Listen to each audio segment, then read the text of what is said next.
Not that you can do that in secret. That's right. Just make you big, Alan, for a minute. Immersive. That sounds good. Oh no, I don't know what that is. Immersive. That's a new thing. I have to check that in somewhere. Full screen. No, that also didn't work. Speaker. Now. There, you're big enough now. Namaste. Hello. Greetings. Good morning. Bom dia. Yeah. Mm-hmm. I was standing in the kitchen an hour ago, and I had this great big smile on because I was making my coffee and looking forward to seeing Amba. So two of my favorite things. Yeah. You're always so like awake and alert. I forget that it's like really early in the morning for you. Often. Right. Yeah. Catch me at 4. I'm, not quite as bubbly. So what chapter are we on today? We're halfway through something. We're halfway through chapter 35, if I remember correctly. And I read this chapter a couple of times since last week, and it's just so ecstatic. It's gorgeous. Do you know what verse we're on? Verse 32? So we're somewhere in the early 30s, yeah. Yeah. Let's say 31 because it's the first on that page. We can read it again. For sure. So this chapter is called The Samadhi of Abidance in the Self by the knowledge of the certitude of non-duality. Just reminding us. I need to be reminded because I haven't seen this since last week. I'm very busy. I can't think about it. I was going to say I can't even think about it. But I think because we've been doing it for so long, it does enter my thoughts. Mine too. I am Brahman.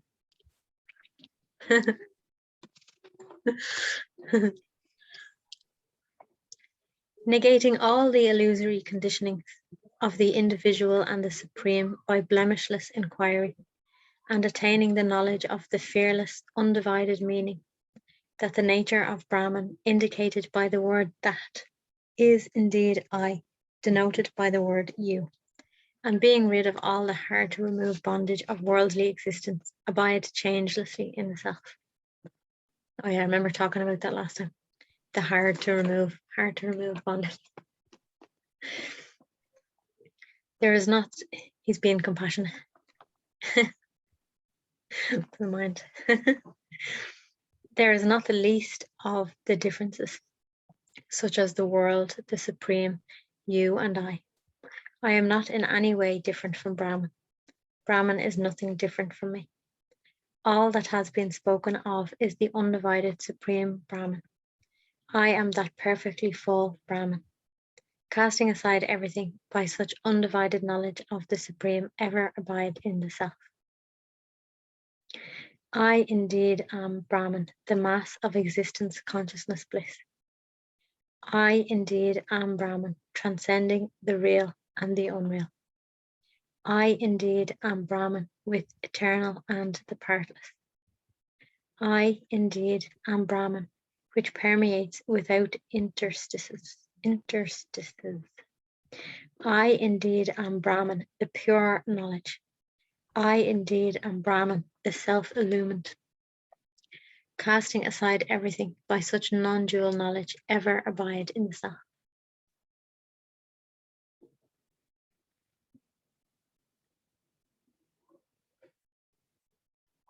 I indeed am Brahman, without a perishable body. I indeed am Brahman, without manifold states. I indeed am Brahman, without anything separate, such as Visvan, the totality of individuals in the waking state, and others. I indeed am Brahman, without anything integral, such as Virat, cosmic experiencer functioning through all bodies in the waking state, and others. I indeed am Brahman, without the individual souls, the Lord, and the bondage. I indeed am Brahman, without anything of the high or the low, casting aside everything with the sorrowless knowledge ever abide in the self. When I cast aside, it flies like a frisbee, smooth, spinning, easily let go. Just Aye. how nice. How Yeah, nice. sometimes we cast aside like that, and then it comes back like a boomerang. It comes like that, and then it comes back and hits us. Oh, like, and I'm like, oh, suffering. It came back. I can't believe it came back. I didn't know it was a boomerang.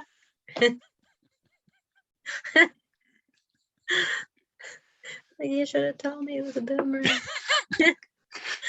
So it would be great if what we could cast aside, and I've been thinking about this, the idea of attainment, right? That there's something, something to get.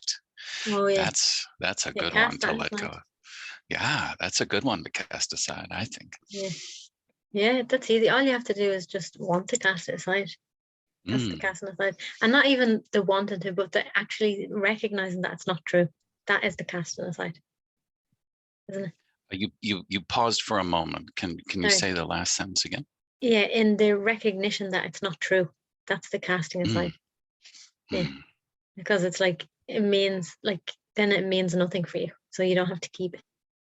So if it means something for you, you're going to keep it. If you think it's something of value, or it's meaningful, or it's saying something about you or for you, there's some importance in it, then that's why we keep things. So that's the importance of just seeing through and recognizing.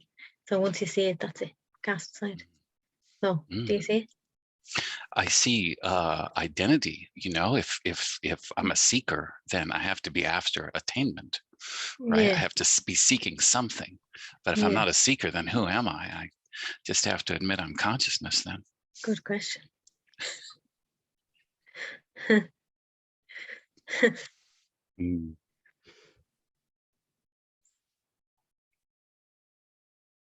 It's like we know it without a word, because even consciousness is a word, like, so if we just recognize that we're not what we thought we were, then it's like, oh, and then it's just like, you're just here. Really, it doesn't really have the word, even consciousness. Seems like a good word, though. But even consciousness, it's not. Oh. Because it's not a word. It's beyond all the words. It's a good choice of word.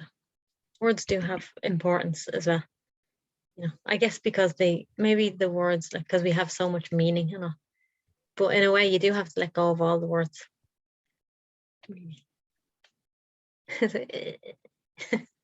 It's like something's trying to say something, but you can't. There's no words.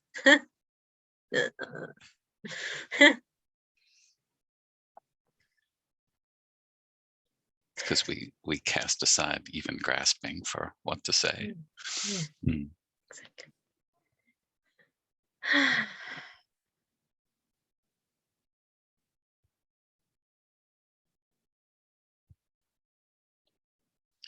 My little pinky finger is pointing at verse 34. Yeah, that's the verse we're on. Should I read? Yeah. I indeed am Brahman, without a perishable body. I indeed am Brahman, without manifold states. I indeed am Brahman, without anything separate, such as Visvan. And this is a verse we already read. Oh, yeah. You can keep reading it if you want. Well, we'll go down to 35. I indeed am the supreme Brahman, devoid of attachment. I indeed am the supreme Brahman, transcending the fourth state. I indeed am the supreme Brahman, which is ever motionless. I indeed am the supreme Brahman, which is the most peaceful of the peaceful. I indeed am the supreme Brahman, which has no bondage and liberation. I indeed am the supreme Brahman, which is the expanse of consciousness, casting aside everything by such limitless knowledge. Ever abide in the self.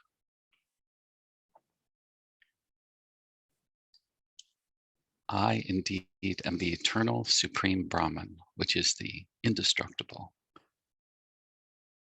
I indeed am the supreme Brahman, which never gets dislodged. I indeed am the supreme Brahman, which is untouched by any blemish.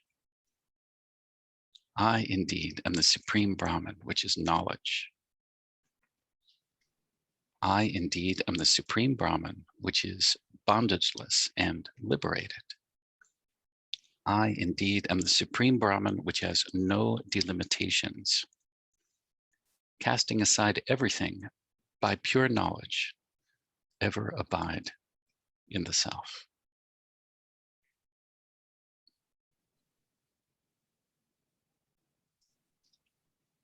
The dualistic mode of I am the body and such, the witness mode that I am the witness of all, the undivided mode that I am the one absolute. Rejecting two of these three modes and attaining the differenceless knowledge of the supreme Brahman by the divisionless undivided supreme mode, and being rid of all the original bondage of the misery of worldly existence, ever abide in the self. That one's so powerful, I just have to pause there. Mm-hmm.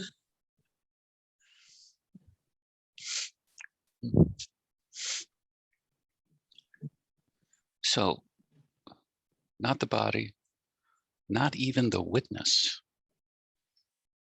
just I'm the absolute.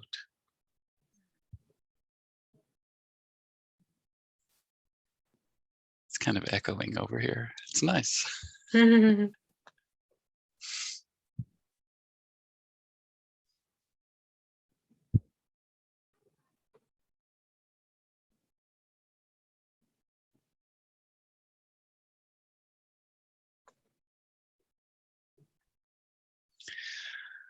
Setting aside all yoga, such as of ingoing and outgoing breaths, setting aside all action and contemplation, setting aside all essenceless religions, and being of the conviction that Brahman is the reality, attaining thereby the complete realization of the supreme Brahman, being rid of all false bondage of the world, and being established as the undivided absolute. Revered one, ever abide in the self. The gross body and others are all of the nature of Brahman. Whatever is seen as dual is of the nature of Brahman.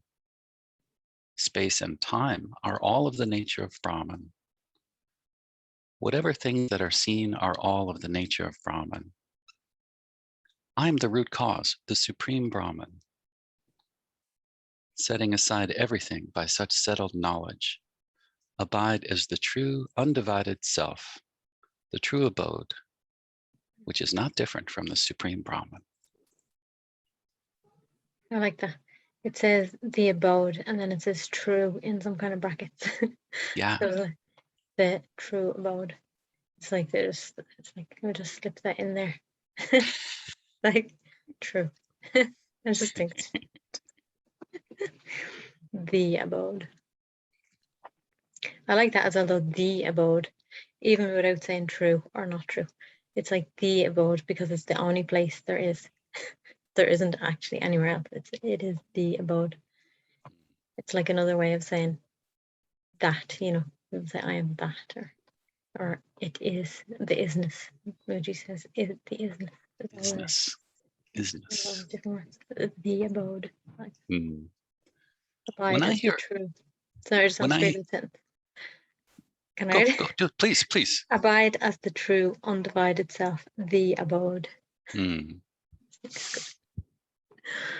Sorry, what did you want to say? Well, just that abode, I kind of associate that with home. Just like Yeah. arrived at home, you know, nowhere else to go. Abide in the abode. You are the abiding in the aboding. No, in the abode. Maybe the abode is abiding. And that's how the mind splits things in two.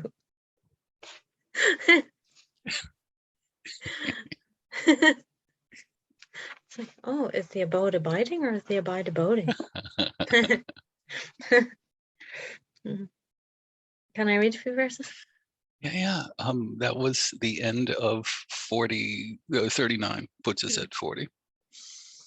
Attaining undivided realization by the conviction that all the appearances, such as the individuals and the supreme, are the supreme Brahman, which is consciousness alone.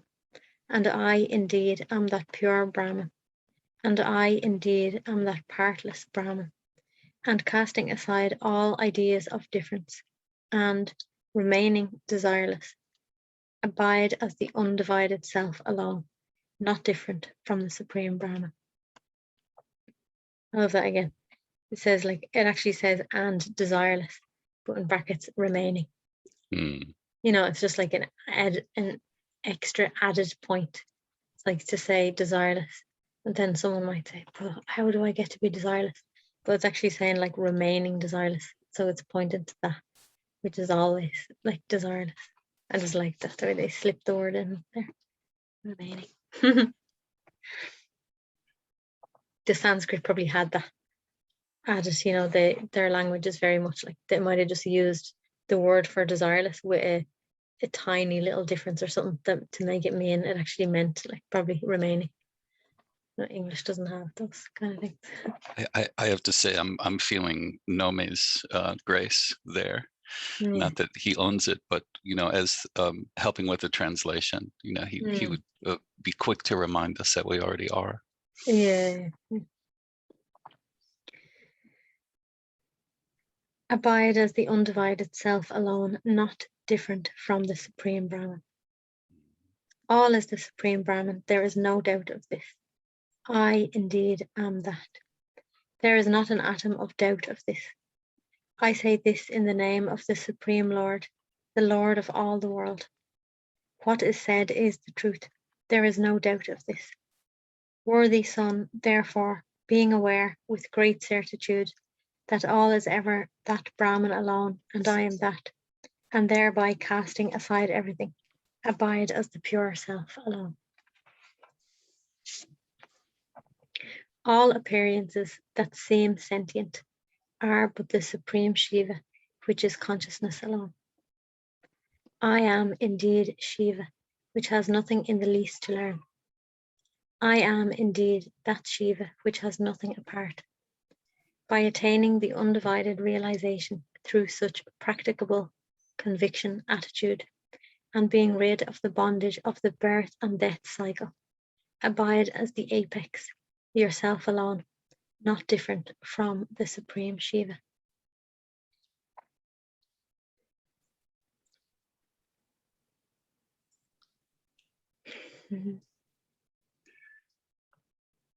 There's no room for two of us at the apex. What is apex? Like when I read that, it's like the top, like the point kind of. Is that what That's how I like think the point of of a triangle or something kind of. Yeah, the topmost point. Yeah, it's kind of good actually. Like maybe that's actually what the word is for, because you know, triangle is like there's two lines coming up and they reach, and then there's like, oh, so it's good. Word choice, isn't it? Not Yeah. two. Not two, and not even one. Really. There you go. But one is okay. It's kind of one. One and not one. Well, that's why we say not two. Yeah. Isn't there a thing you probably know? Do you do some kind of computer stuff? Yeah. Software or something? Is there something in computers when you're doing like coding or something where it's like 0 and 1, and 0 and 1 do like make everything or something? Is there something like that? I don't really know. Yes. But if it's neither 0 nor 1, then it's null. There's a thing in computers, is there, where it's neither 0 nor 1? Yeah, then it's Oh, null. that's great. No, that's great. I sometimes feel about that like null, you know. Like let's say if you recognize your unity with everything, okay?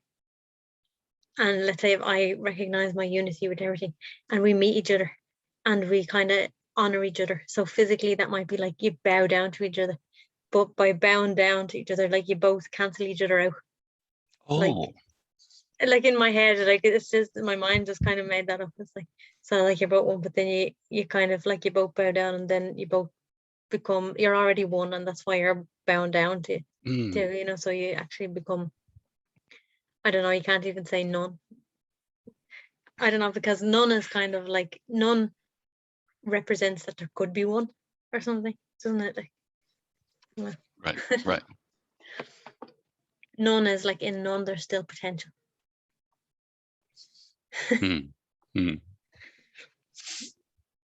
Okay, so thus have I described the abidance in the undivided self, as expounded by our Lord. Son, if this is heard just once or read, without blemish, as now told, the undecaying state of liberation will result. Is there any doubt that those who hear this or read this every day will attain the bondageless supreme liberation? Only those who deeply inquire into and contemplate upon the nature of the perfectly full, undivided Supreme Shiva as the substratum of all the numerous names and forms of things shall attain taintless, undivided abidance in the self, and cross the hard-to-cross ocean of transmigration. None else can ever cross this ocean by any other action which is tainted. Hence, all seekers after liberation should cross this troublesome ocean of transmigration by the grace of our Lord, after thoroughly inquiring into the undifferentiated Supreme Shiva, of the nature of the single undivided essence, and that which is not different from the self, and by changeless abidance in the undivided self, with a constantly practiced conviction attitude that I am this self, Shiva. The sage Ribhu enlightened Nadaga about abidance in the undivided self, as earlier expounded by the Lord of all the world, the Supreme Lord. Thus did the omniscient Skanda convey this great truth to that meritorious sage Jaigishavya. Thus did Sutta, who was well versed in all things, graciously address the assembled sages. It is the infinite form of our perfectly full Lord in a state of joyous sense that proclaims the abidance in the self. There is nothing except the one perfectly full reality. All misapprehension is eliminated by the strength of the knowledge of the identity, that I am that undecaying reality. Mm.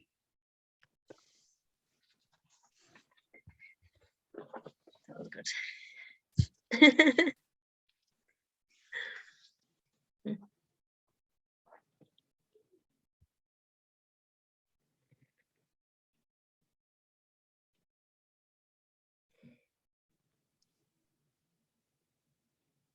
I love it. It's really just like,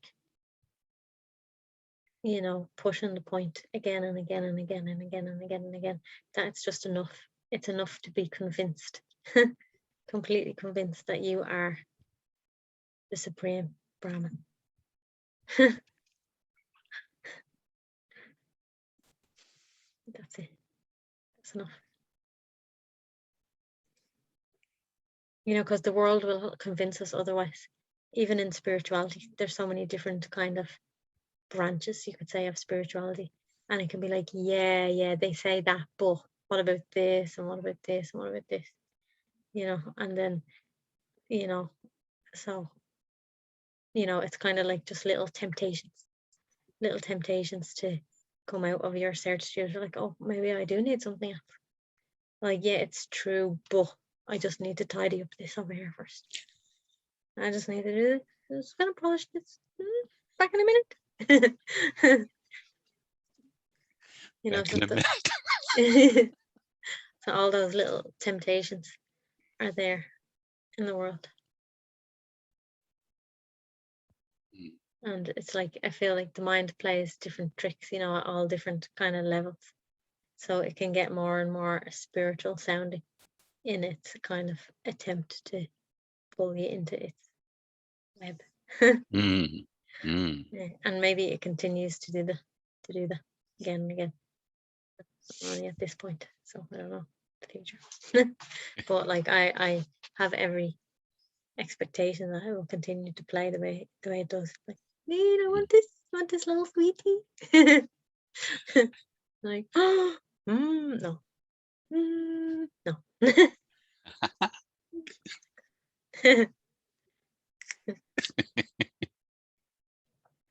And then maybe it's just, I guess it's though, like if you're not tempted at all, there's not even the, even like if there's some kind of temptation. And then if you're really, what they say, I don't know if they say it in this, but like if you're really what they call like one-pointed, then even you don't hear any temptation because nothing can tempt you. Like your being knows, like you're so grounded in the certitude of the truth, certitude of what you are and who you are, that like nothing can tempt you.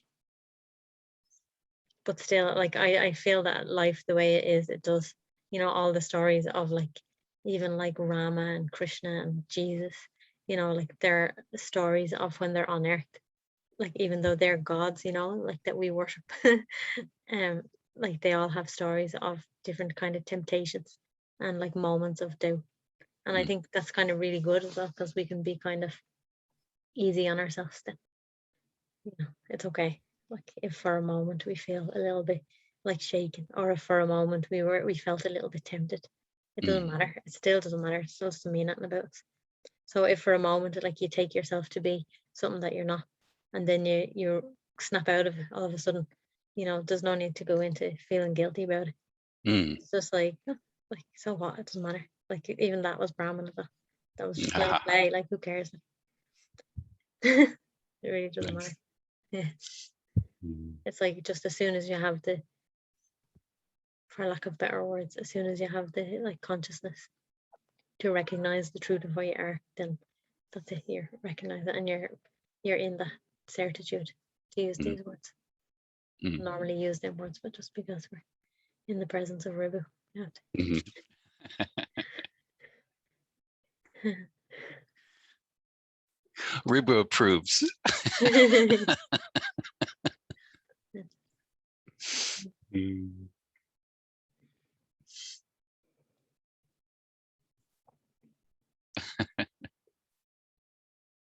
So do you have any kind of contemplations or anything like that in your being? Well, just that,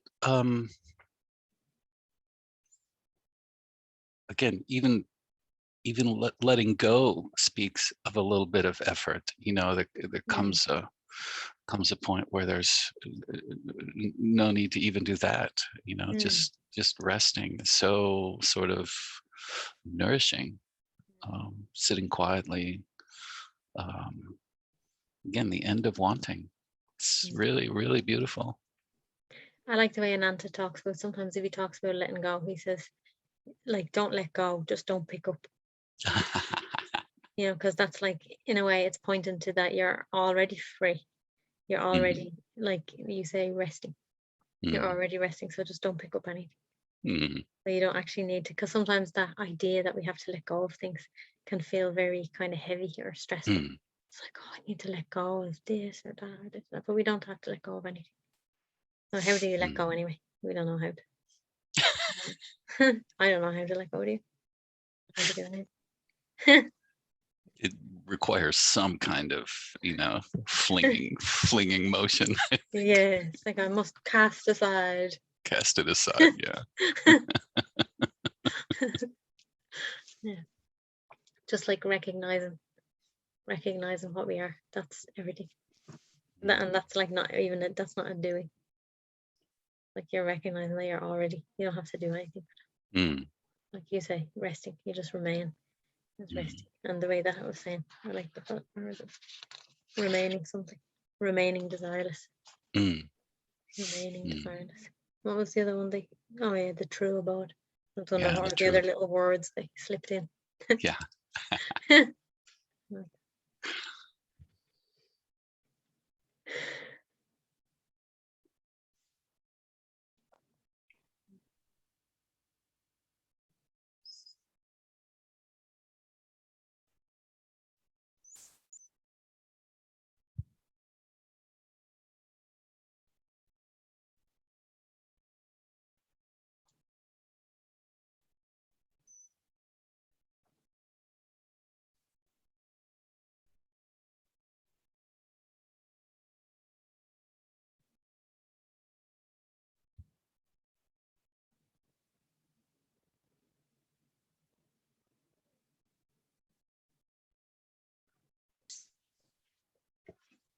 You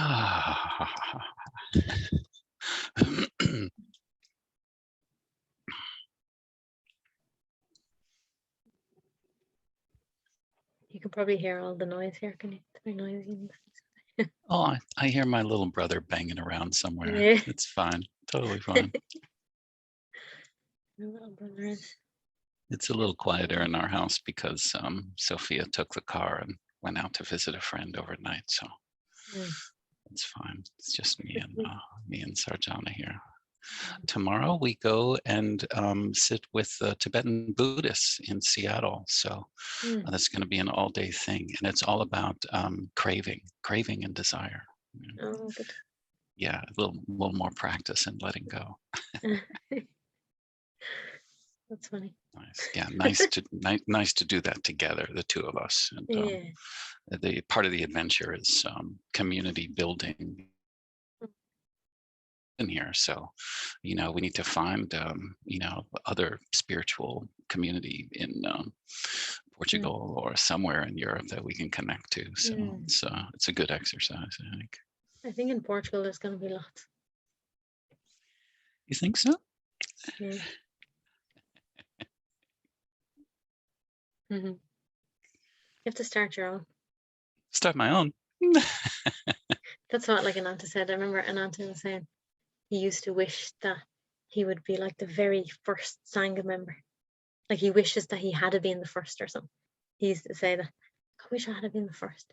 And then he's saying like, no, I am the first. It's like it just happened like because he's the first, because then like he started sharing that thing. So then like everyone's going. Well, reading Ribhu is mighty rich. So let's see what comes out of it. You could start a Ribhu Gita gathering in Portugal. Yeah, Ribhu reading club. It'll probably be very small. You probably get like 2 people. Me, I'll have to get the plane and someone else. Yeah. You might get 5. I don't know. I can't imagine you'd be overrun with people.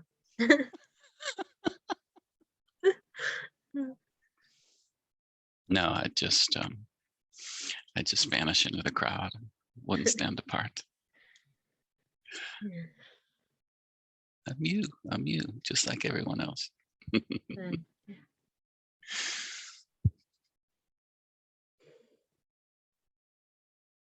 That can be a very good spiritual practice. Just be nobody. Yeah. Yeah. Don't want any attention. Yeah. Just be invisible. Don't have any friends. don't need any friends. I also don't need any friends. Just be nobody. I think we can have these ideas, at certain points in life that we want to, achieve or be successful or be somebody important. It's like the world kind of teaches you that that's something good, isn't it? So like I feel like a lot of us have that in us somewhere. Some of us actually get it, or maybe some of us get it on a big worldly scale. Maybe some of us get it just in like a work setting or something, and maybe some of us even just get it even within our family or friends. But even to just kind of let go of it completely. Like it's like just let yourself be completely nobody. In a good way, you could say nobody cares about me, nobody's interested in me, and it could be like that could be it, or it could be or even not, but even just like you're just totally free, like just like the air. Like the air is not really saying anything about where it is, whether it's in this room or out in the garden or somewhere else. Like the air is just feels pretty much the same wherever it is, like that. That's beautiful.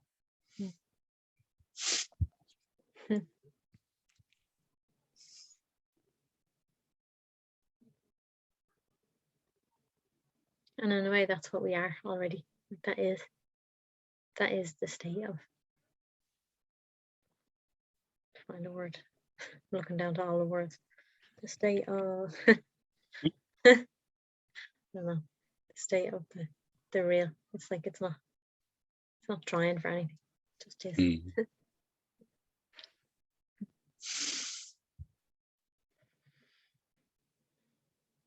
So is there a particular kind of Tibetan Buddhist teacher visiting or something, or if the person is there all the time, the one that you're going to tomorrow?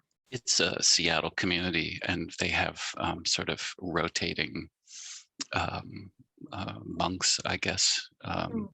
And it's really the topic more so than the teacher, the teaching, and the Sangha more so than the actual teacher. But we've shared a few Monday nights with this fellow, and he seems quite nice. So make a day of it. Yeah.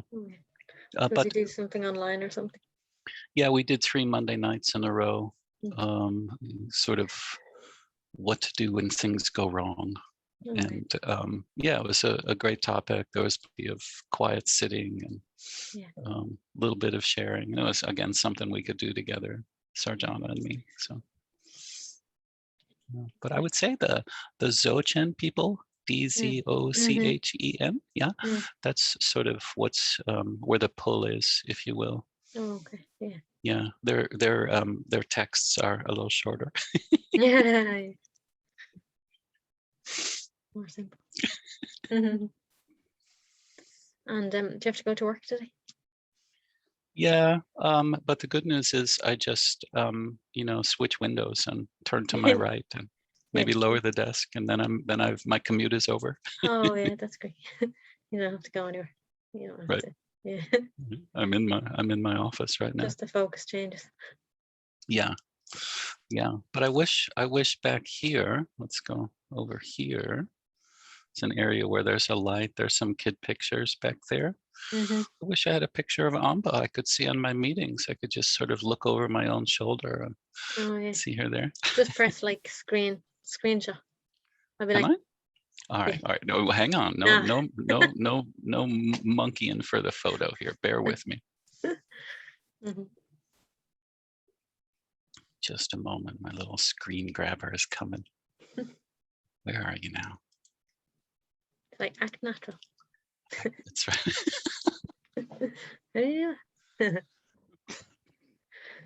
Actually, I have a photo of Amba during Halloween from last year, I think. I actually happened to see that the other day because I was looking on my YouTube and I was looking for a video that I made with Eshan of us carving a pumpkin. So I had to scroll through all my videos and I actually saw that like there was a little picture of me with like, kind of cobwebs in my eyes or something. Right. And then at one point you made a scary face and I captured that picture. I don't mind. Go. All right, here we go, maybe. Come here.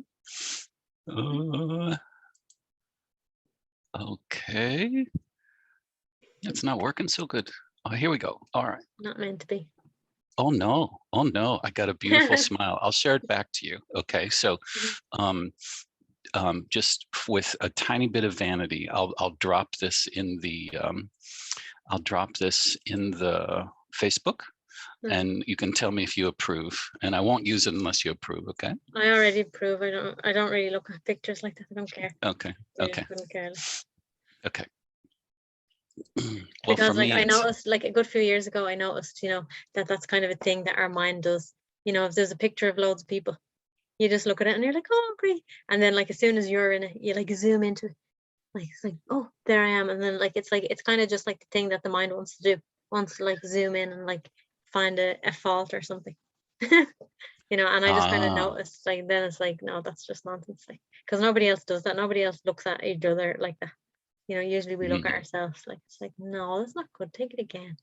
I want to be like this. I want to be like that. It's like I like the way Byron Katie says that. Like she says, you're not actually, well, she doesn't use these words, but you're not like anything, like so no idea that anybody has of you is who you are. But, everybody is, if I meet with 10 people, there'll be like 10 different ideas of who I am and I'm none of them. Sure, of course. So in the same way, like if a photograph, so it's like what it does though is that it really calls forth love, gratitude, compassion, all these good things. So that's what a photo helps do. Yeah. That's good. Yeah. Yeah. So maybe we try again next week too. We're on the home stretch here. I think this day is probably going to work better for me, but maybe not. Probably not. Okay. All right. So we try for Friday morning, and I'll confirm during the week. Yeah, sure. Thank you. Mm.